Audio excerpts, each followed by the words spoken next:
It has all the essential vitamins and minerals for a complete and balanced meal. It's a multi-billion-dollar business. In Australia alone, canned pet foods are worth $700 million a year. But according to one Sydney vet, canned foods are no good for our animals. All of these animals are being tortured on a daily basis, being required to consume stuff which is completely unsuited to their biology.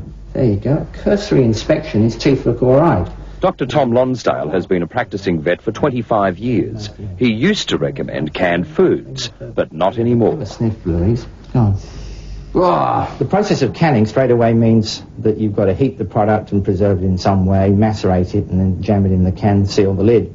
And straight away you've destroyed the qualities of that natural raw meaty bone. Should canned pet food be banned? Oh yes, we've asked for it to be banned in the past, but of course that's one hell of a leap from here.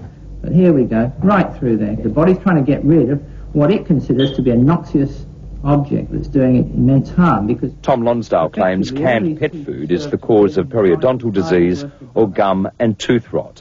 He's even gone as far as suggesting this can lead to an AIDS-type condition in animals.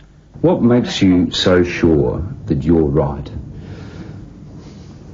Well, having been so wrong for so long, I can now say that having made the conversion, I'm so right. It's as simple as that.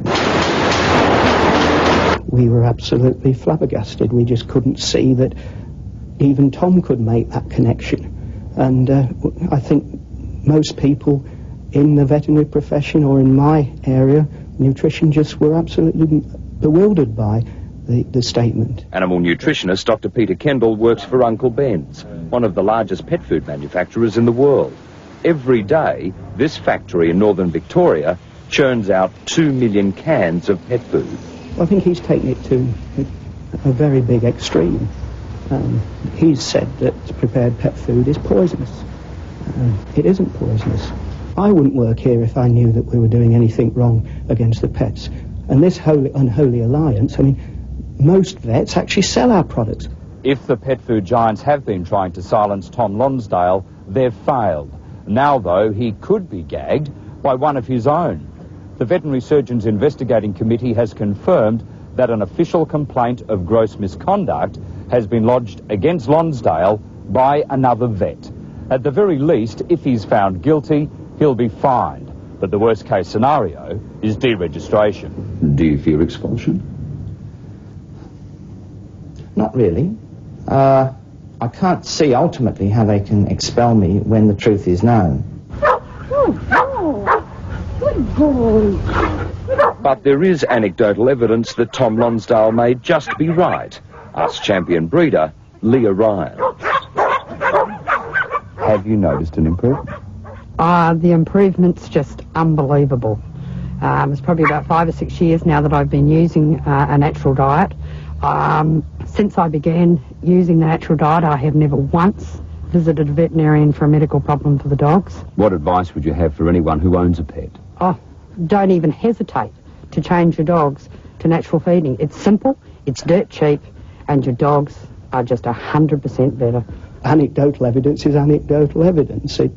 If people feel comfortable that their pets are better, who am I to say that that isn't a better thing for them? But there are a large proportion of people who make the switch the other way who are actually very happy with prepared pet foods. Tom Lonsdale's claims may sound far out.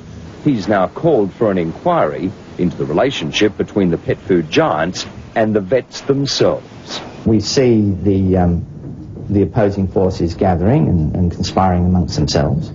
We see professors at universities and veterinary associations and manufacturers getting together and working out what to do about Lonsdale. See that? You try and work your way through that. By the time you finish, your teeth and gums have had a pretty good workout. But every day, the convenience of a can will mean pet owners in Australia will turn to processed foods. And the multinational pet food giants will continue to think of Tom Lonsdale as a lone voice in the wilderness. Our research shows our products are excellent, wholesome, nutritious, without any of the effects that he's talking about. David Richardson reporting there. Coming up next, from puppies to poppies.